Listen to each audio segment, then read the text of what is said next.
بہرحال یہاں پر آپ دیکھیے کہ یہ جو احسن عمل ہے نا، اب اس کی ڈیٹیل میں ہم تھوڑا سا جائیں گے. امتحان ہے کس بات کا کہ عمل کیا ہے، پرچہ کیسا ہے. ٹھیک ہے، آپ سب نے امتحان دیے ہوں گے، اگر آپ نے نہیں دیے تو آپ کے بچوں نے دیے ہوں گے، اور بچوں کے امتحان دراصل ماؤں کے ہی امتحان ہوتے ہیں. اس لیے کوئی بھی ماں، ہاں اس نے زندگی میں خود ایک امتحان بھی نہ دیا ہو، لیکن بچوں کے امتحان دلا دلا کر وہ بہت سے امتحانوں سے گزر چکی ہے. اس لیے امتحان کے بارے میں سمجھنا کسی کے لیے بھی مشکل نہیں. اب میں چند سوال آپ سے کروں گی کہ ایک طالب علم اگر اپنا سلیبس پڑھتا ہی نہیں، کھولتا ہی نہیں، فکر ہی نہیں، صرف کھیل کود میں وقت گزار رہا ہے، اس کو پتہ ہی نہیں کہ امتحان میں کیا آنے والا ہے، پھر اس کے بعد جب اس کو امتحان دیا بھی جاتا ہے، اچھا ایک آپ یاد رکھیے کہ ایک امتحان یہاں ہو رہا ہے جو ایک قسم کا ریٹن ہے، قیامت کے دن اورل ہوگا، وائوا ہوگا، اور وہ قبر سے ہی شروع ہو جاتا ہے. منکر نکیر آ کے وائوا لیتے ہیں، اور پھر اس کے بعد حشر کے میدان میں بھی اورل سوال ہوگے. اب ایک شخص پڑھتا ہی نہیں، اس کو پتہ ہی نہیں، مثلا قبر میں کیا سوال ہوتے ہیں؟ من ربو کا، تیرا رب کون ہے؟ ماں دینوں کا، تیرا دین کیا ہے؟ من نبیوں کا، تمہارا نبی کون ہے؟ تو اب اس پر آپ دیکھیں کہ ہم میں سے کتنے لوگ ہیں جو اس وائوے کے لیے تیار ہیں. دنیا میں اگر کبھی ویزا لینے کے لیے سوال کیے جائیں تو جان نکلی بھی ہوتی ہے، پتہ نہیں کیا پوچھ لیں گے اور زبان سے کیا نکل جائے گا اور انجام پتہ نہیں کیا ہوگا. کتنا ہراس ہوتا ہے اس وقت انسان پر. لیکن کبھی نہیں سوچتے کہ اللہ تعالیٰ کے ہاں جو امتحان ہونے والا ہے اس وقت ہمارا حال کیا ہوگا. اور ہماری قبر میں آپ دیکھیں کہ تنہائی میں فرشتے آ کے پوچھے، نہ کوئی بہن ہو، نہ بھائی ہو، نہ رشتے دار ہو، نہ باہر نکلنے کی کوئی جگہ ہو، وہیں پر آ کر وہیں فیصلہ کر کے وہیں سزا سنا کے چلے جائیں کہ اب اتنے دن تم اس جیل خانے میں رہو گے کیونکہ تم نے غلط بیانی سے کام لیا. تمہارا رب تو کوئی اور تھا، تم کسی اور کو مانتے رہے. رب تمہارا دین تو کچھ اور تھا، تم کسی اور دین کے پیچھے بھاگتے رہے. تمہارا نبی تو کوئی اور تھا، تم اوروں کو رہنما بنا کے پھرتے رہے دنیا میں، وغیرہ وغیرہ. پھر اس کے بعد آپ دیکھیں کہ اگر کوئی شخص ایک یونیورسٹی میں پڑھ رہا ہو اور دوسری یونیورسٹی کا کورس فالو کرے تو وہ بھی امتحان میں پاس نہیں ہو سکتا.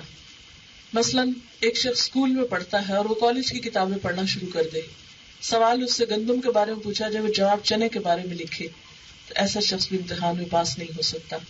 اللہ تعالیٰ نے ہم سے جو کچھ چاہا وہ کرنے کی بجائے ہم سراسر کچھ اور کام کرتے رہے دنیا میں، اور بالکل خیال ہی نہ کریں، کبھی سوچے بھی نہیں، پلٹ کے دیکھے بھی نہیں کہ ہمیں اللہ نے پیدا کیوں کیا اور وہ ہم سے کیا چاہتا ہے. اس نے ہمارے مختلف پرچے کیسے کیسے رکھے. ایک تو روزانہ ہمارا پرچہ ہوتا ہے، پھر اس کے کچھ پارٹس ہوتے ہیں، اور دو بڑے پارٹ ہیں، ایک حقوق اللہ ہے اور ایک حقوق العباد ہے. کچھ کمپلسری کوسچنز ہیں، کچھ آپشنل ہیں، کچھ فرائض ہیں، کچھ نوافل ہیں، کچھ پسندیدہ چیزیں ہیں. اب وہ طالب علم جو دن بھر بیٹھ کے پرچے کے اوپر کچھ لکھنے کے بجائے لکیریں ڈالتا رہے، ٹائم کل کرتا رہے، وقت پاس کرتا رہے، ادھر ادھر کے شغل میں گوائے، سو جائے، کھائے پیے. مثلا 3 گھنٹے کا لمیٹڈ ٹائم ہوتا ہے. اگر ایک طالب علم لکھنے کی بجائے کبھی ٹیچر سے کہے مجھے واش روم جانا ہے اور وہاں 10 منٹ لگائے، پھر آ کے کہے میرے سر میں درد ہو رہی ہے، مجھے چائے پینا ہے، چائے پینا شروع کر دے. پھر تھوڑی دیر کے بعد وہ کہے کہ مجھے ڈرائنگ بہت اچھی آتی ہے تو میں اسی سے خوش کر لوں گا اپنے ٹیچر کو. وہ کہے گا واہ کیا آرٹسٹ ہے، اس نے سائنس کا جواب دینے کی بجائے اتنا زبردست آرٹ دکھایا ہے، اس کو تو اسی پہ پاس کر دینا چاہیے. تو ہمارا بھی بعض اوقات معاملہ کیا ہے کہ ہمیں جو جو اسکل آتے ہیں ہم اسی سے اللہ تعالیٰ کو خوش کرنا چاہتے ہیں، اور اپنے ان اسکلز میں، ان مہارتوں میں، ان قابلیتوں میں، ان ڈگریوں میں، یا دنیا کی چند ان چیزوں میں جس میں ہم دوسروں سے آگے ہیں، انہیں پہ مان کر کے بیٹھے ہوئے ہیں اور سمجھتے ہیں کہ شاید ہم اس کے ذریعے اللہ تعالیٰ کو راضی کر لیں گے کہ ہمارے پاس یہ اور یہ تھا. یا یہ کہ من گھڑت ہم نے افسانے بنائے ہوئے اپنی نجات کے، وہ فلاں بچا لے گا، فلاں چھڑا لے گا، فلاں کام آ جائے گا، اس کے ذریعے پاس ہو جاؤں گا، اس کے ذریعے پاس ہو جاؤں گا. دنیا میں تو ایسا نہیں ہوتا کہ ایک طالب علم نہ کچھ پڑھے، نہ کچھ سیکھے، نہ سمجھے، اور اس کے رشتے دار چچا ماموں خالہ آ کر اس کو پاس کرا کے چلے جائیں اور اس کی نجات ہو جائے. کبھی آپ نے کسی کو دیکھا، کسی طالب علم کو کہ جس نے کبھی اسکول کا رخ نہیں دیکھا، جس نے کبھی رات جاگ کے امتحان کے لیے پڑھا نہیں، اس نے کبھی امتحان کو ڈھنگ سے حل نہیں کیا پرچے کو، اور پھر صرف اس کے رشتے دار آ کے اس کو اگلی جماعت میں دھکم زوری اس کو داخل کرا جائے؟ ایسا نہیں ہو سکتا. تو بالکل اسی طرح اگر ہم اپنے دین سے بالکل غافل ہیں، بالکل بھولے ہوئے ہیں، اور صرف یہ اس بات پر بیٹھے ہوئے ہیں کہ ہمارے کچھ عزیز رشتے دار بڑے نیک ہیں اور ہمارے والدین بڑے اچھے لوگ تھے اور وہ بڑے اللہ والے تھے، لہٰذا ان کی رشتے داری ہمارے کام آ جائے گی، تو یہ سب ایسی باتیں ہیں کہ جو ہم نے خود سے سوچ رکھی ہیں، اللہ تعالیٰ نے اپنی کتاب میں کہیں نہیں فرمائی. اس کی پوری کتاب پڑھ کے دیکھ لیں، اس نے کہیں ایسی یقین دہانی نہیں کرائی، کہیں یہ نہیں کہا کہ لوگوں کچھ نہ کرو، تمہارے رشتے دار تمہارے کام آ جائیں گے، یا تمہارے بڑے تم کو آ کے بچا لیں گے، یا تمہیں فلاں اور فلاں فائدہ پہنچا جائے گا. تو بہرحال یہ امتحان ہمارے سامنے ہے، اللہ تعالیٰ نے ہمیں امتحان میں ڈالا ہے، اور قرآن پاک میں آتا ہے کل نفس ذائقۃ الموت، ہر شخص کو موت کا ذائقہ چکھنا ہے، اور امتحان بھی ضرور ہونا ہے. اب دیکھیں کہ یہ جو بات ہے نا ایکم احسن عملا، اب اس پہ ذرا توجہ کرنے کی ضرورت ہے. اب میں ذرا عمل کی ڈیفینیشن بتاؤں گی. ایکم احسن عملا، عمل کس کو کہتے ہیں؟ کیونکہ ہم سے اللہ تعالیٰ عمل مانگ رہے ہیں. یہ لفظ ہم بہت بولتے ہیں. آپ میں سے کوئی عمل کی ڈیفینیشن بتائے گا؟ عمل کس کو کہتے ہیں؟ مثلا یہ گلاس میں نے اٹھایا، یہ ایک عمل ہے نا، یہ رکھا، عمل. یہ کیوں اٹھا؟ اس کو اٹھانے کے لیے کیا لگا؟ ہاتھ کے اندر کیا تھی؟ ایفرٹ اور انرجی اور طاقت، ایک فورس ہے نا پیچھے. ہاں، اگر مثلا آپ دیکھیں یہ پین ادھر چلا جاتا ہے پھر ادھر چلا جاتا ہے، کیا چیز اس کو ادھر اور ادھر کرتی؟ فورس ہے نا، انرجی لگی نا، ایفرٹ لگی. یہ رکھا ہے، خود ہی ہو جائے گا؟ نہیں ہوتا نا. تو کوئی بھی عمل خود نہیں ہوتا، وہ کرنے سے ہوتا ہے. اس کے لیے انرجی بھی لگی پلس ٹائم لگا. ٹائم لگا نا، یعنی اس کو ادھر کرنے میں بھی چاہے 2 سیکنڈ لگے، ادھر کرنے میں بھی 2 سیکنڈ لگے. گلاس اٹھانے میں ٹائم لگا، اس میں بھی ٹائم لگا. تو عمل میں 2 چیزیں بڑی اہم ہوتی ہیں. ایک تو فورس، ہر ایکشن کے لیے کیا چاہیے ہوتا ہے؟ Action is equal to force plus time. ہر کام ٹائم بھی مانگتا ہے، فورس بھی مانگتا ہے. Force you can say effort, efforts بھی اس پہ لگتی. اب اللہ تعالیٰ یہی تو دیکھ رہے ہیں کہ ایکم احسن عملا، تم میں سے کس کی ایفرٹس جو ہیں وہ سب سے اچھی. کون اپنے ٹائم کو بہترین طریقے سے استعمال کرتا ہے، کون اپنی انرجی کو، اپنی اسکلز کو بہترین طریقے سے استعمال کرتا ہے. ٹھیک ہے. اچھا، اب آپ دیکھیے کہ عمل کو ایک اور طرح سے بھی ہم ڈیوائڈ کریں گے. نمبر 1، اسلام کی نظر میں جو عمل ہے وہ 3 چیزوں پر مشتمل ہے. نمبر 1، انسان کی سوچ. سوچتے کیا ہے ہم؟ سوچنے میں طاقت لگتی ہے کہ نہیں؟ دماغ لگتا ہے سوچنے میں. سب سے زیادہ تو سوچنے والوں ہی کی قدر ہے، تھنکرز اینڈ فلاسفرز اور سائنٹسٹ. تو سوچ تو بہت ویلیوبل چیز ہے. اسلام یہ کہتا ہے کہ عمل جو ہے دراصل اس کا آغاز ہوتا ہے سوچ سے. اس کو اسلام کے لفظوں میں ہم نیت کہتے ہیں.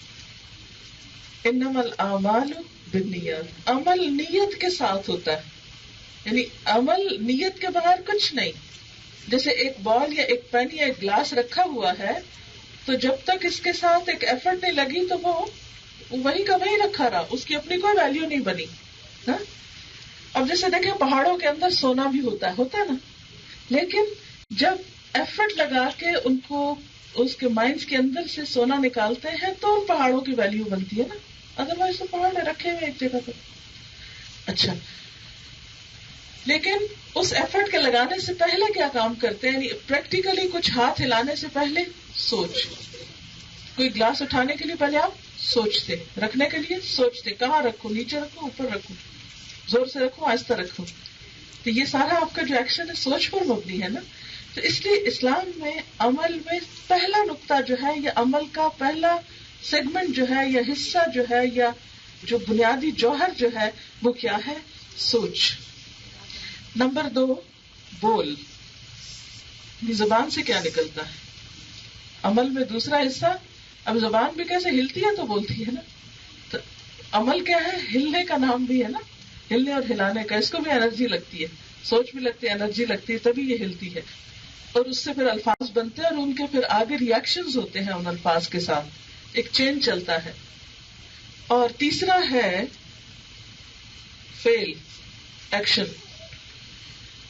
سوچ بول، یا سوچ بول کہہ لیں یا قول کہہ لیں، ٹھیک ہے، اور فعل یا کام کہہ لیں، عمل کہہ لیں، ایکشن کہہ لیں، ٹھیک ہے. اب آپ دیکھیں اللہ تعالیٰ ہم سے یہ چاہتے ہیں کہ ہم کیا کریں؟ احسن عمل کریں. احسن جو ہے ان تینوں کے ساتھ ہے، ٹھیک ہے. احسن سوچ، احسن بول اور احسن فعل، یہ ہے ہمارا امتحان. قیامت کے دن ہم سے کیا دیکھا جائے گا؟ ہم سوچتے کیا تھے. جیسے ایک حدیث پاک میں نا کہ جب ایک انسان ایک اچھے عمل کا ارادہ صرف کرتا ہے، کر نہیں پاتا، تو بھی اس کے نمبر لگ جاتے ہیں. ایک نیکی جمع ہو گئی، پلس پوائنٹ مل گیا، 1 پوائنٹ مل گیا. بس ایک اچھی بات سوچی تھی لیکن چانس نہیں ملا کرنے کا. ہاں چانس مل گیا، پلس 10 ہو گئے، 10 پوائنٹس مل گئے. اور صرف 10 نہیں، جتنا اچھا کام کیا اتنے زیادہ، 70 بھی، 70 بھی ہو سکتے، 700 بھی ہو سکتے ہیں، اینڈ مور دین 700 بھی ہو سکتے ہیں. دوسری چیز جو کاؤنٹ ہوتی ہے ایک ایک لفظ، وہ ہے انسان کے منہ سے نکلے ہوئے الفاظ. یہ بھی اعمال نامے میں تولے جائیں گے، اور یہ میجر پارٹ ہے انسان کے اعمال نامے کا. بیٹھے بیٹھے زبان جو ہلاتے رہتے ہیں ہم، کبھی ٹیلی فون پہ، کبھی گپ شپ میں، کبھی ادھر کبھی ادھر، کبھی گاڑی میں بیٹھ کے، کبھی اترتے ہوئے، کبھی کیا کیا بولتے چلے جاتے ہیں، سوچتے بھی نہیں. کچھ سوچ کے کچھ بن سوچے بس بولے چلے جاتے ہیں، اور سوچتے نہیں کہ یہ ایک ایک لفظ لکھا جا رہا ہے. قرآن پاک میں آتا ہے، میں اپنے پاس سے نہیں کہہ رہی، ما یلفظ من قول، ما یلفظ من قول، نہیں کوئی لفظ نکلتا قول میں سے، بات میں سے، یعنی پوری بات میں سے ایک لفظ بھی جو نکلتا ہے، الا مگر لدیہ، اس کے پاس ہی، رقیب، ایک رقیب بیٹھا ہوتا ہے. رقیب کہتے ہیں نگران کو، عتید تیار بیٹھا ہوتا ہے، فوراً لکھ لیتا ہے. اور اسی لیے قیامت کے دن انسان کہے گا ما لہذا الکتاب، اس کتاب کو کیا ہو گیا، لا یغادر صغیرۃ ولا کبیرۃ الا احصاها، اس نے نہ کوئی چھوٹی بات چھوڑی نہ کوئی بڑی چھوڑی، مگر ایک ایک چیز کو گن کر لکھ رکھا ہے اس نے. یعنی الفاظ گنے جائیں گے. آج آپ دیکھیں نا، آپ کتنا کامن ہو گیا نا، اتنے 100 ورڈز پر مشتمل ایسے ہونا چاہیے، اتنے ورڈز ہونے چاہیے، اس سے زیادہ نہیں، کم نہیں.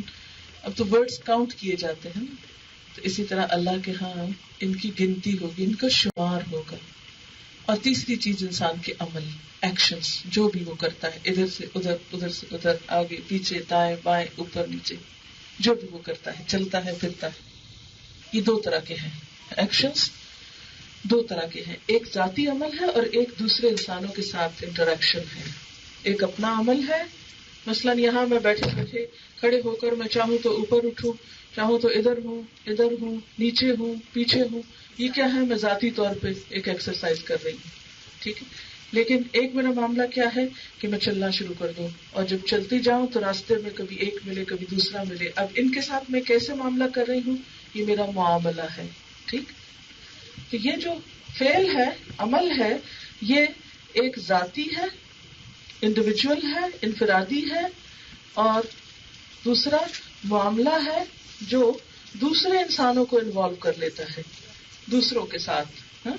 ایک ذاتی اور ایک اجتماعی، کہ دوسرے انسانوں کے ساتھ میں کیا کرتی ہوں.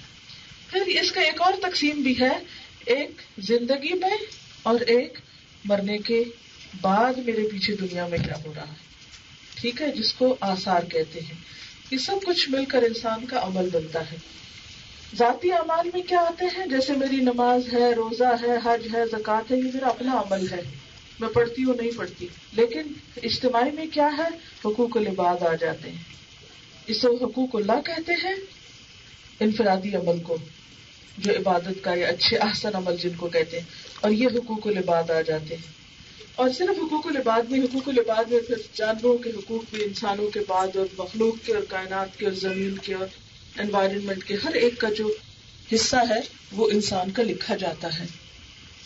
اس کا سوشل لائف، اس کی اکنامک لائف، اس کی پولیٹیکل، اس کی زندگی کے پھر سارے آسپیکٹس اس میں آ کے کور ہو جاتے ہیں. ٹھیک ہے، اب آپ دیکھیے ذرا اس آیت کو سب مل کے پڑھیے اور سوچئے کہ وہ کیا بولا گیا ہے. چلیے میں آپ کو کلمہ. تبارک الذی بیدہ الملک وهو على كل شيء قدير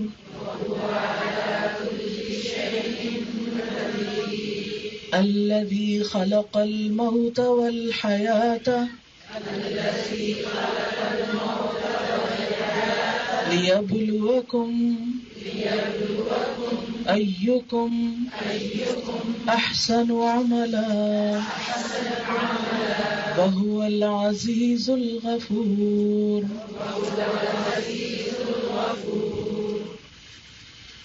الذي خلق الموت والحياة ليبلوكم أيكم أحسن عملا وهو العزيز الغفور.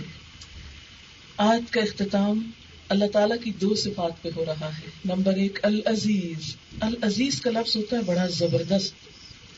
یہ جو تمہارا امتحان لینے والا ہے وہ بڑا زبردست ہے. اور اس سے پیچھے کیا ہے ذرا آپ دیکھیے، غور کیجیے. پیچھے ہے قدیر اور آگے ہے عزیز. آیت شروع ہونے سے پہلے آپ دیکھیے نا، قدیر. قدیر کا کیا مطلب ہے؟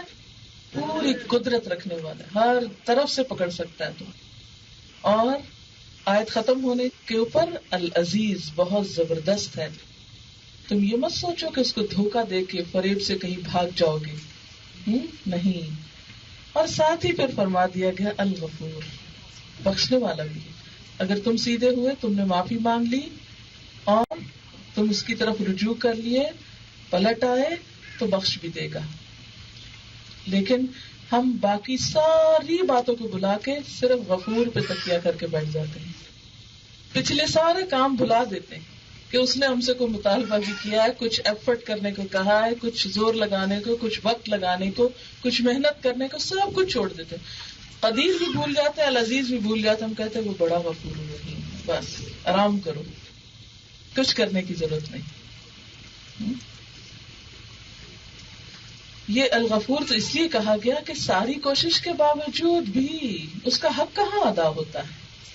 کوئی یہ دعویٰ تو کرے کہ میں نے اس کا حق ادا کر دیا، ہرگز نہیں. تو جب اس کا حق ادا نہیں ہوتا تو پھر انسان بعض اوقات سوچتا ہے یا اللہ اتنی محنت کر کے بھی تیرا حق ادا نہیں ہوا تو میں نے کیا کیا. بتاتا نہیں، کوئی بات نہیں، الغفور، تم کوشش کرو، جو چھٹ گیا میں معاف کر دوں گا. لیکن یہ نہیں کہا کہ تم کچھ نہ کرو، آرام کرو اور ہر غلط کام کرنے سے پہلے یہ کہہ دیا کرو وہ غفور رحیم ہے.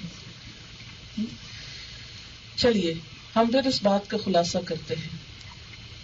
اللہ نے ہم کو پیدا کیا، ہم مانتے ہیں اس بات. ہم خود نہیں بنے، ہم کچھ نہ تھے، اس نے یہ زندگی ہم کو دی. پھر ایک وقت آئے گا کہ ہم کو مرنا ہے، اور پھر ایک وقت آئے گا کہ ہم کو جینا ہے، اٹھنا ہے. اس وقت ہم کو وہ سب دکھایا جائے گا جو آج ہم کر رہے ہیں.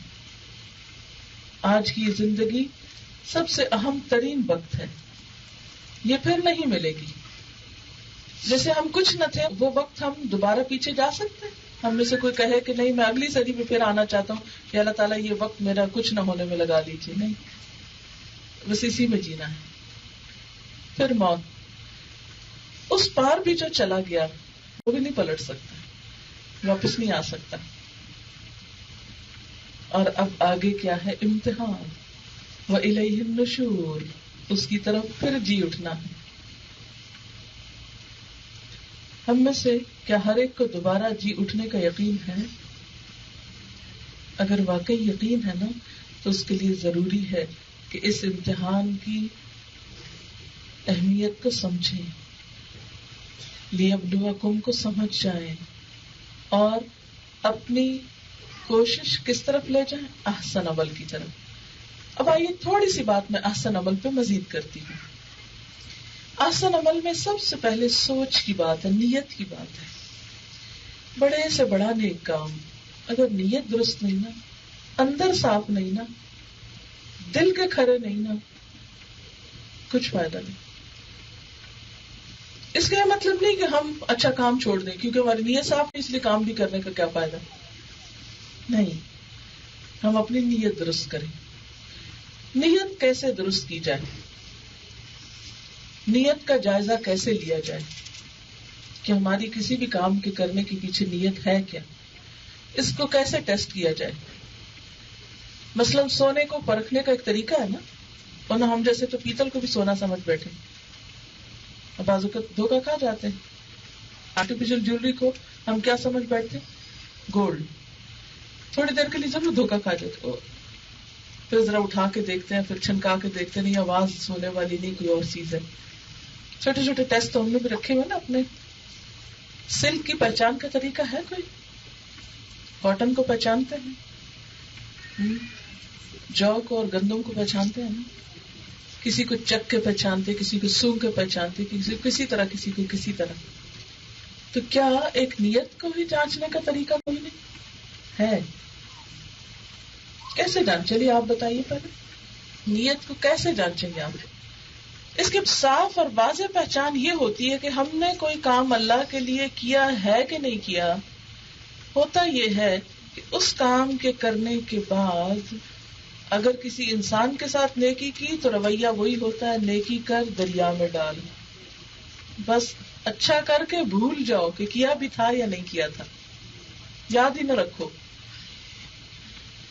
جی دونوں کی نیت کی بات کر رہی. نیت کا مراد ارادہ ہے، سوچ کیا ہے، بیک آف مائنڈ کیا ہے، آپ کیوں کر رہے ہیں، واٹس دا ریزن، یا وہ جو ایک انسینٹو کیا ہے آپ کا، یا اس کے پیچھے وہ کیا چیز آپ کو یہ کام کرنے پہ آمادہ کر رہی ہے. اصل میں آپ وہ بڑی بڑی باتیں کر رہے ہیں، میں چھوٹی بات کرنا چاہتی ہوں جس سے ہم اپنا ٹیسٹ لے سکیں. چلیے ٹیسٹ کیجیے اپنے آپ کو. میں آپ کو ایک چھوٹی سی اگزامپل سے ٹیسٹ دیتی ہوں، آپ اپنی نیت ٹیسٹ کر لیں. ٹھیک ہے؟ نیت کو اپنے آپ کو کیسے ٹیسٹ کریں گے؟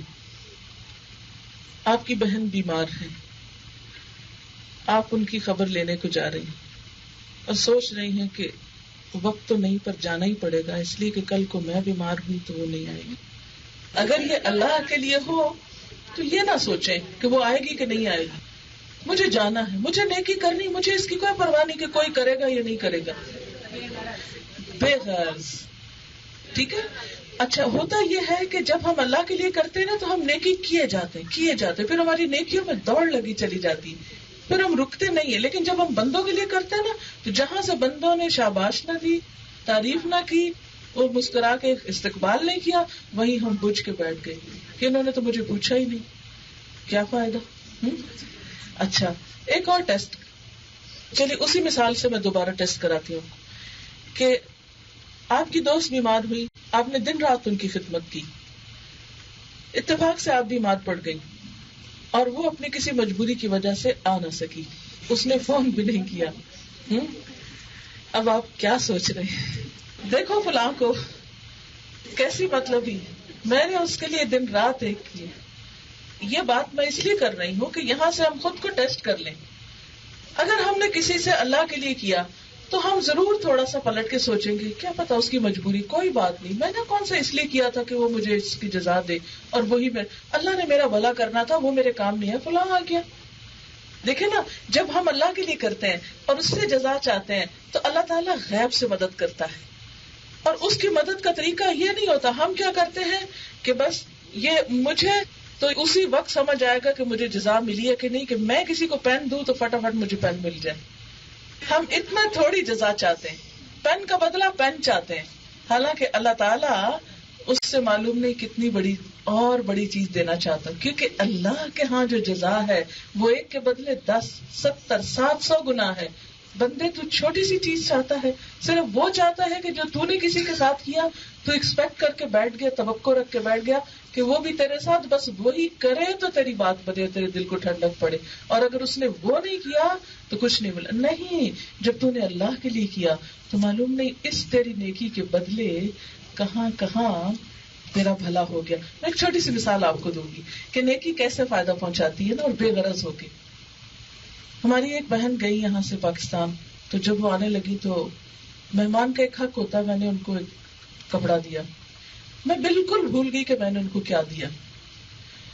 ہوا یہ کہ جس دن میں آنے لگی یہاں پر، تو اس سے ایک دن پہلے ان کا خط یہاں سے گیا، اور آنے سے آدھا دن پہلے میں وہ خط پڑھ رہی تھی کہ انہوں نے اس خط میں لکھا ہوا تھا کہ کینیڈا کا موسم جولائی اگست میں کراچی جیسا ہوتا ہے، اور آپ کا سوٹ بہت اچھا تھا. وہ میں نے اپنی بہن کو دیا کہ خود پہنا، کچھ ایسی بات لکھی ہوئی تھی.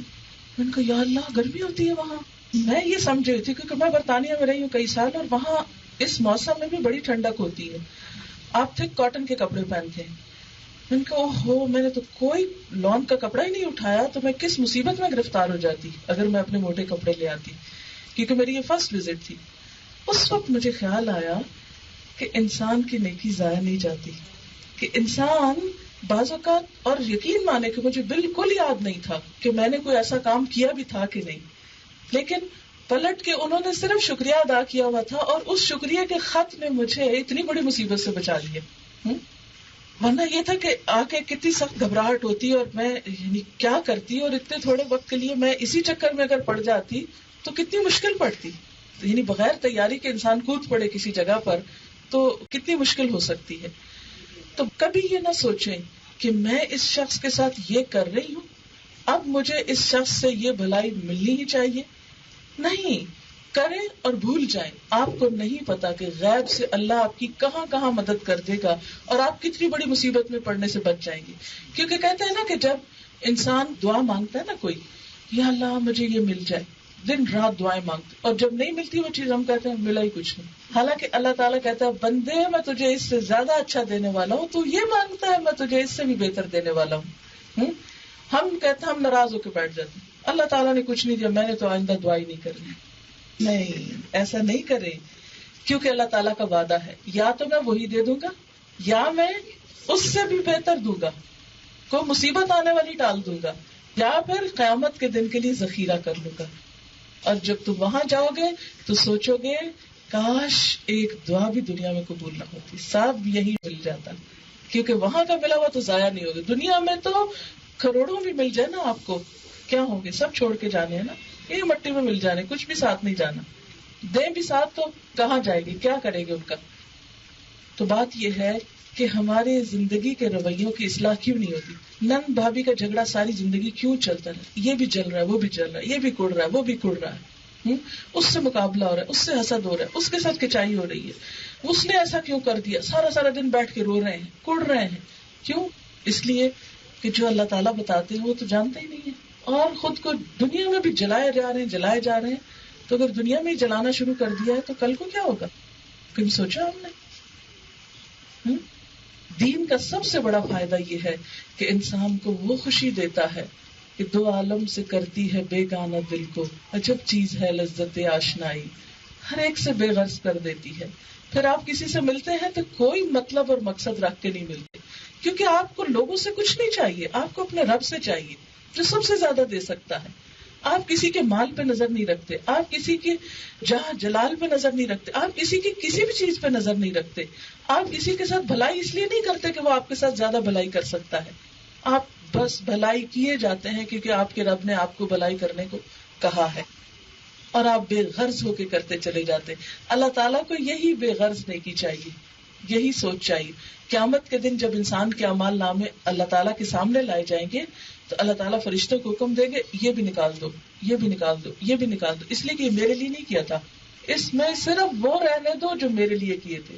بس میں اس کو ہمیشہ امیجن، جب یہ حدیث پڑھتی ہوں تو میرے ذہن میں ایک امیجنیشن ہوتی ہے کہ جیسے ایک باسکٹ میں رکھ کے فرشتے کھڑے ہیں اللہ تعالیٰ کے سامنے میرے عمل لے کے، یا اللہ یہ اس کے عمل ہیں، اور اللہ تعالیٰ نے اگر کہہ دیا یہ میرے لیے نہیں تھا اس کو نکال دو باہر، تو ہم تو بڑے تھکے تھے اس کے پیچھے، بڑی لمبی لمبی نمازیں پڑھی تھی، لیکن اللہ کے لیے نہیں پڑھی تھی، وہ دوسروں کو دکھاوے کے لیے، کیونکہ لوگ جب سامنے تو میری نمازیں بڑی اچھی ہو جاتی ہیں، اور لوگ نہ ہو تو بس دڑا دڑ سجدے کر کے ختم کر دیتے. تو اس سے پتہ چل گیا نا، ٹیسٹ ہو گیا نا اپنا، کیونکہ اگر اللہ کے لیے ہوتے تو تنہائی میں بھی ہم ویسے ہی کرتے جیسے ہم لوگوں کے سامنے کریں. اور لوگوں کے سامنے بھی ویسے ہی کرتے ہیں جیسے ہم اکیلے میں کرتے ہیں. ہمیں یاد بھی نہ ہو کہ کون کھڑا اور کون دیکھ رہا اور کون نہیں دیکھ رہا, اور کسی نے دیکھا بھی ہے کہ نہیں دیکھا. کیونکہ اس صورت میں آتا ہے نا, کیا وہ نہ جانے گا جس نے پیدا کیا, وہ تو باریک بین ہے, باخبر ہے, اس کو تو سب پتہ چل جاتا ہے. پھر انسان بے فکر ہو جاتا ہے. اس بے فکری کی وجہ سے انسان کی زندگی غموں سے آزاد ہو جاتی. اگر ہم غور کریں کہ غم ہے کیا ہمارے, کبھی ہم سوچیں نا ہم بڑے دکھی ہو گئے, کیا دکھ ہے, کبھی نمبر لسٹ بنائے ایک دفعہ ہم اپنے دکھوں کی, تو اسی قسم کے دکھ ہم نے اپنے آپ کو لگائے ہوئے ہوتے ہیں کہ جب ہم انسانوں پہ بھروسہ کر کے, انسانوں پہ توقع رکھ کے کام کر رہے ہوتے ہیں. تو سب سے بڑا فائدہ یہ ہوتا ہے کہ انسان کے دل کو ایسی خوشی نصیب ہوتی ہے, عبادت کی ایسی لذت نصیب ہوتی ہے کہ انسان کی زندگی سے مایوسی اور بے چینی اور خوف اور ڈپریشن اور اس طرح کی چیزیں بالکل نکلنے لگ جاتی ہیں. دوسری بات یہ ہے کہ وہ عمل اللہ تعالیٰ کے ہاں قبولیت پاتا ہے, خواہ وہ چھوٹا سا کھجور کا ٹکڑا ہی کیوں نہ ہو, وہ بھی اللہ تعالیٰ کے وہ ایسے خالص نیت سے کیے ہوئے عمل کو اللہ تعالیٰ, حدیث میں آتا نا, اس صدقے کو دائیں ہاتھ میں لیتے ہیں اور اس کو بڑھاتے جاتے یہاں تک کہ ایک لقمہ جبل احد کی طرح ایک لقمہ بن جاتا ہے. یعنی اس کو گرو کرتے چلے جاتے. چھوٹی سی نیکی بھی انسان کی نجات کے لیے کافی ہو جاتی ہے جو خالص اللہ کے لیے کی ہو. اور بسا اوقات بڑے بڑے نیکیوں کے پہاڑ بھی انسان کے لیے کچھ فائدے کے نہیں ہوتے, کیونکہ انسان نے شہرت پانے کے لیے, دنیا کمانے کے لیے اور دنیا کی تعریف حاصل کرنے کے لیے کیے ہوتے. آج کتنے افسوس کی بات ہے کہ ہم مسلمانوں کے اعمال دکھاوے, ریاکاری اور صرف نام بری کی خاطر رہ گئے. ہماری شادیاں, ہمارے بیاہ, ہماری غمی, ہماری خوشی, یہ سب کچھ کس کے لیے ہو گیا؟ لوگ کیا کہیں گے, لوگ کیا کرتے ہیں, لوگوں کی نظر میں ہمارا مقام کیا بنے گا. لیکن لوگ کیا ہیں؟ ہماری ایک طرح کے کمزور انسان جو اپنی زندگی موت کے مالک نہیں. سوچنا یہ ہے کہ اللہ رب العزت کی نظر میں ہمارا مقام کیا ہے. لیکن یاد رکھیے کہ انسان کا سخت ترین امتحان نیت کا ہے, کیونکہ وہ مچھلی کی طرح پھسل جاتی ہے ہاتھ سے. ادھر آپ اچھی نیت کر کے بیٹھے, ادھر آپ جب کرنے لگے تو بھول گئے کہ کیا نیت لے کے آئے تھے. لمحے میں اس پہ چیک کرنا پڑتا ہے, بار بار دیکھنا پڑتا ہے, کیونکہ اچھی نیت ہوتے ہوئے بھی آہستہ وہ کہیں اور ہی دوسری طرف چل پڑتی ہے. تو اس کو بہت کیئرفلی واچ کرنا پڑتا ہے. تو سب سے بڑا امتحان انسان کی سوچ کا ہے. اس کے بعد یہ بھی بڑا امتحان ہے مگر سوچ سے ذرا کم, اور وہ ہے انسان کے بول کا. اب مثلاً اگر ہم بد نیت ہے نا, تو ہماری بد نیتی کسی کو نظر نہیں آ رہی ہوتی, وہ اندر ہی اندر ہے, چھپی ہوئی ہے. لیکن جب ہم بری بات بولتے ہیں تو فوراً ریئیکشن سے پتہ چل جاتا ہے نا دوسرے کے. ہم نے کوئی لفظ غلط بولا تو فوراً دوسرے کے ماتھے پہ بل پڑ گئے, تو ہمیں پتہ چل گیا کہ ہمارے اس بول کا نتیجہ کچھ اچھا نہیں نکلا. دوسری طرف سے ہم کو فوراً رسپانس آ گیا, جواب مل گیا, تو ہم پھر بھی کچھ نہ کچھ انسان بن جاتے ہیں, کہیں مار کھا کے تھوڑی سی سنبھل جاتے ہیں. اس لیے زبان کی جو بول ہے, ایکم احسن عملا میں جو دوسری چیز ہے انسان کا قول, انسان کا بول, یہ بھی دراصل انسان کا ایک امتحان ہے. اور نبی صلی اللہ علیہ وسلم نے جب عورتوں کو صدقہ کرنے کا حکم دیا تھا تو کیا فرمایا تھا کہ تم زبان کا بڑا غلط استعمال کرتی ہیں. کیونکہ عورت ذرا جذباتی ہوتی ہے نا, ذرا سے خوشی میں بڑی بڑی باتیں کہہ دی, جذباتی باتیں, اور ذرا سے غم میں, ذرا سے ناراضگی میں بڑی بڑی سخت باتیں کہہ دی, تو وہ فوراً بنا لیا, فوراً بگاڑ دیا. تو یہ چیز جو ہے, یہ جو ایموشنل اسٹیبلٹی کا نہ ہونا ہے, یہ بسا اوقات انسان کو بہت نقصان دیتا ہے. تو ان گناہوں کا کفارہ کرنے کے لیے انسان کو صدقہ خیرات اور اس طرح کی چیزیں کرتے رہنا چاہیے تاکہ دنیا میں ہی دھلائی ہوتی چلی جائے, کیونکہ یہ داغ پڑ جاتے ہیں نا ان چیزوں سے. لیکن ہم تیل کا داغ اور سیاہی کا داغ اور باقی بہت سے داغوں کے بارے میں اتنے کانشیس ہوتے ہیں کہ طرح طرح کے ڈٹرجنٹ 10 قسم کے گھر میں لا کے رکھے ہوئے. اس طرح کا اسپاٹ لگ جائے تو یہ اٹھا کے لگانا ہے, یہ ہو جائے تو یہ لگانا ہے, یہ ہو جائے تو یہ لگانا ہے, اس کپڑے کو اس ڈٹرجنٹ میں دھونا ہے, اس کو اس میں دھونا ہے, اس کو اس طرح ٹھنڈی استری کرنی, اس کو گرم کرنی. کتنے کیئرفل ہوتے ہیں اپنے ظاہری لباس کے بارے میں, اپنے ظاہری شان و شوکت کے بارے میں. لیکن ہماری زبان کے غلط استعمال سے ہمارے ہی اخلاق کا جو ایک برا لبادہ ہم اپنے اوپر اوڑے ہوئے ہوتے ہیں, ہماری شخصیت داغدار ہوتی ہے. ان داغوں کو دھونے کے لیے بھی کچھ نہ کچھ انتظام کرتے رہنا چاہیے. تو زبان کے بارے میں بہت سی احادیث ہیں کیونکہ ہمارے پاس اتنا وقت تو نہیں ہے کہ میں اب زبان سے متعلق جو بھی قرآن و سنت کے احکامات ہیں ان کی سب کی ڈیٹیل میں جاؤں. اس کے لیے تو پھر آپ کو اپنی زندگی کا کچھ نہ کچھ وقت دین سیکھنے کے لیے، اپنا سلیبس پڑھتے رہنے کے لیے، حتیٰ کہ زندگی کا آخری دن آ جائے، جس کو کہتے ہیں مرنے تک علم حاصل کرتے رہو. مسلمان کی شان تو یہ ہوتی ہے. یعنی دنیا کا علم کے لیے ایک سرٹن لمٹ ہوتی ہے، اتنے سال کی ڈگری ہے، اتنے سال کا کورس ہے. لیکن دین کا علم نہ کسی ڈگری نہ کسی کورس کا محتاج ہو. وہ اس کے لیے کرائیٹیریا کیا ہے؟ پیدائش سے لے کر موت تک. اس کے لیے کوئی خاص وقت مقرر نہیں، کوئی خاص لمٹ مقرر نہیں. اس کے لیے آپ اپنے اوقات کے اعتبار سے جتنا جتنا ہو سکے آپ سیکھتے چلے جائیں. اور تیسری چیز جو ہے وہ انسان کے عمل ذاتی بھی ہے. اپنی نمازوں کی اصلاح، ہمارے فرائض کیسے ہیں، ہماری نمازیں، کیا ہمیں نماز کا صحیح طریقہ آتا ہے، کیا نماز کا ایون پروننسیشن صحیح ہے کہ نہیں. یعنی ہم بعض اوقات التحیات للہ پڑھتے ہیں، وہی صحیح نہیں پڑھتے. بسا اوقات جو دعائے قنوت ہے وہی نہیں آتی، بسا اوقات آیت الکرسی نہیں آتی. پچھلے دنوں مجھے کہیں جانے کا اتفاق ہوا تو ایک عورت تھی، 5 سال سے مسلمان ہوئی تھی، نیوزی لینڈ کی خاتون تھی. 5 سال سے مسلمان ہوئی تو میرے پاس آئی کہ میرے بچے کا بہت مسئلہ ہے. جب میں نماز پڑھتی ہوں رونا شروع کر دیتا اور بہت روتا ہے تو میری نماز پڑھنی دوبر ہو جاتی. تو مجھے کوئی حل بتائیں اس کا. میں نے کہا کہ دیکھو تم اس پہ آیت الکرسی پڑھا کرو کہ شیطان اس کو بہکاتا ہے نا، یعنی تاکہ تمہاری نماز کو پریشان کرے. کیونکہ ماں کا دل بچے میں اٹکا ہوتا ہے، اگر بچہ روئے گا بے وجہ بھی تو ماں جو ہے وہ نماز پہ توجہ نہیں کر سکتی نا. اور اکثر عورتوں کی اسی خلل میں نمازوں کی عادت جو ہے چھوٹ جاتی ہے اچھی بھلی. تو کہنے لگے آیت الکرسی کیا ہوتی ہے. مجھے اس قدر تکلیف ہوئی. میں نے کہا 5 سال ہو گئے ہیں اس بچی کو مسلمان ہوئے، آج تک کسی اللہ کے بندے نے اس کو آیت الکرسی نہیں سکھائی. کتنی بڑی نعمت سے محروم ہے یہ. حالانکہ ایک آیت ہے، آیت الکرسی ایک آیت ہے، اور شیطان سے بچنے کا سب سے عمدہ ہتھیار ہے.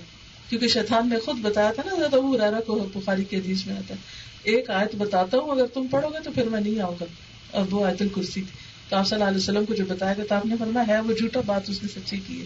تو ہم شرماتے ہیں، اتنے بڑے ہو گئے، لوگ کہیں گے لوگ اس کو یہ نہیں آتا. یہ کیا فرق پڑتا ہے، دنیا میں ہی پتا چل جائے نہیں آتا، قیامت کے دن بھی تو جا کے سب کو پتا چلے گا نا اس کو یہ اور یہ نہیں آتا تھا اور اس نے زندگی بھر سیکھا بھی کوئی نہیں. تو نہ سیکھنا اور جہالت جو ہے وہ زیادہ بڑا داغ ہے بنسبت اس کے کہ انسان اعتراف کر لے. وہ اعتراف جو کل قیامت کے دن جا کے کرنا ہے وہ اعتراف ہمیں آج کر لینا چاہیے. فاعترفوا بذنبہم، وہاں انسان اپنے قصوروں کا اعتراف کریں گے. آج ہم مان لیتے ہیں، ایڈمٹ کر لیتے مجھے نہیں آتا. اس جملے میں اتنا آرام، اتنا سکون ہے. بعض اوقات میں بڑی بڑی مجلسوں میں بیٹھ کے کہتی ہوں مجھے نہیں آتا، اور شاید مجھے اس جملے میں زیادہ خوشی محسوس ہوتی ہے بنسبت اس کے کہ میں ایک بہت بڑا جواب کسی کو دوں بڑے عالمانہ طریقے سے. اگر کوئی بات مجھے نہیں آتی ہو تو میں سب کے سامنے آرام سے کہہ سکتی مجھے نہیں پتا. کیوں؟ اس لیے کہ غلط مسئلہ بتانے سے بہتر ہے کہ اپنی لا علمی کا اعتراف کر لو. کیونکہ انسان ہے نا، قرآن پاک میں آتا ہے وَلَا يُحِيطُونَ بِشَيْءٍ مِّنْ عِلْمِهِ إِلَّا بِمَا شَاءَ، اللہ کے علم میں سے نہیں احاطہ کر سکتے مگر جتنا وہ چاہتا ہے. تو جتنا اس نے چاہا دیا، جو محنت کی کچھ ملا. لیکن کسی انسان کے اندر بھی کمال نہیں، کوئی فرشتہ نہیں. تو فرشتوں کے پاس بھی علم کوئی نہیں، پتا نا وہ آدم علیہ السلام کے مقابلے میں ان کا علم بھی کم ہو گیا تھا. سبحانک لا علم لنا الا ما علمتنا، پاک ہے تو، ہمارے پاس کوئی علم نہیں مگر جو تو نے ہمیں سکھایا. تو لا علمی کا اعتراف کرنے میں کوئی کبھی نہ ڈرے، کبھی نہ شرمائے، کبھی نہ جھجکے. نماز نہیں آتی، اتحیات نہیں آتا، آیت الکرسی نہیں آتی، دعا قنوت نہیں آتی، تسبیح نہیں آتی، کچھ نہیں آتی، کسی بھی بہن سے، کسی بھی ہمسائی سے، کسی بھی رشتہ دار سے، کسی بھی اویلیبل پرسن سے کہیں نہ کہیں سے اس کو سیکھ لیں. زکوٰۃ کا طریقہ نہیں آتا، سیکھ لیں. حج کا طریقہ نہیں آتا، سیکھ کر جائیں. اتنا افسوس ہوتا ہے بسا اوقات جا کر وہاں، خصوصاً اپنے جو سب کانٹیننٹ سے آئے ہوئے لوگ ہیں ساری دنیا میں سے، کہ ان کو بعض اوقات خواتین کو نہیں پتا ہوتا کہ نماز کیسے پڑھنی ہے جماعت کے ساتھ. یعنی امام کھڑا ہے تو وہ سجدے میں، امام سجدے میں تو کھڑے ہیں، اور فرض نمازیں گوا بیٹھتے ہیں نا. سوچیں ذرا، کیونکہ جماعت سے اگر آپ نماز پڑھ رہے ہیں اور اگر آپ امام کو فالو نہیں کر رہے اور صحیح طریقے سے نہیں پڑھ رہے تو نماز ہوتی نہیں. کیونکہ اقامت صلاۃ کا حصہ ہے صفیں درست کرنا اور امام کو صحیح طور پہ فالو کرنا. لیکن ہماری خواتین کیا مرد بھی بسا اوقات حج پہ بھی چلے جاتے ہیں تو یہ چیزیں نہیں آتی. یہ ان کو سیکھنا چاہیے. اسی طرح ہمیں زکوٰۃ کا طریقہ، صلاۃ کا، رمضان کا، کس کس چیز سے روزہ ٹوٹتا ہے. مثلا ہمارے یہاں ایک اتنا غلط کانسیپٹ ہے عورتوں میں کہ اگر دن کے 12 بجے پیریڈز آ جائے تو باقی سا کچھ نہ کھاؤ پیو روزہ ہو جائے گا. یہ اتنی عام سنی میں نے بات تو مجھے حیرت ہوئی کہ پتہ نہیں کتنے روزے لوگوں نے اس طرح اپنے توڑے ہوئے ہیں اور انہیں پتہ ہی نہیں, نہ کچھ کھاتے ہیں. ایک وہ ظلم اور دوسرا یہ کہ روزہ نہیں رکھتے, ایک دوسرا ظلم. تو یہ جہالت کی وجہ سے یہ دو ظلم اپنے آپ میں انسان کرتا ہے کہ جب روزہ رہا نہیں تو پھر کھانے سے کیا پرہیز, کھاؤ. اور دوسری بات یہ ہے کہ اگر روزہ نہیں رہا تو اس کی قضا کرو. اگر 5 منٹ پہلے بھی روزہ گیا ہے تو آپ کو قضا دہرانی ہوگی. بس یہ ہے کہ وہ سارا دن جو آپ روزے سے رہے اتنے حصے کا آپ کو ثواب مل جائے گا, کیونکہ اللہ تعالیٰ کسی کا اجر ضائع نہیں کرتے.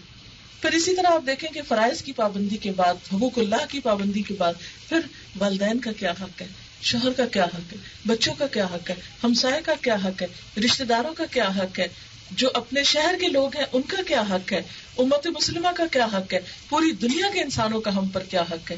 ہمیں تو پتہ ہی نہیں کہ جو ہمارے آس پاس جو دین سے دور لوگ ہیں ان کا بھی ہمارے اوپر کچھ حق ہے. ہم اگر اس ملک میں رہتے ہیں تو اس کا مطلب یہ نہیں ہے کہ ہم صرف پیسے کمانے کے لیے یہاں بیٹھے ہیں یا دنیا بنانے کے لیے. نہیں, ہم سے یہ پوچھا جائے گا کہ تم امت مسلمہ کے ایک نمائندے تھے, تم پر ذمہ داری تھی کہ تم اس پیغام کو, اس نور کو جو تمہارے دل میں اللہ نے اتارا تو دوسروں تک بھی لے کے جاتے. اس کے لیے ہماری کیا کوشش ہے. اس کا یہ مطلب نہیں کہ ہر شخص مقرر ہو, وہ مبلغ ہو, تقریریں بڑی بڑی کرے تو وہ نہیں.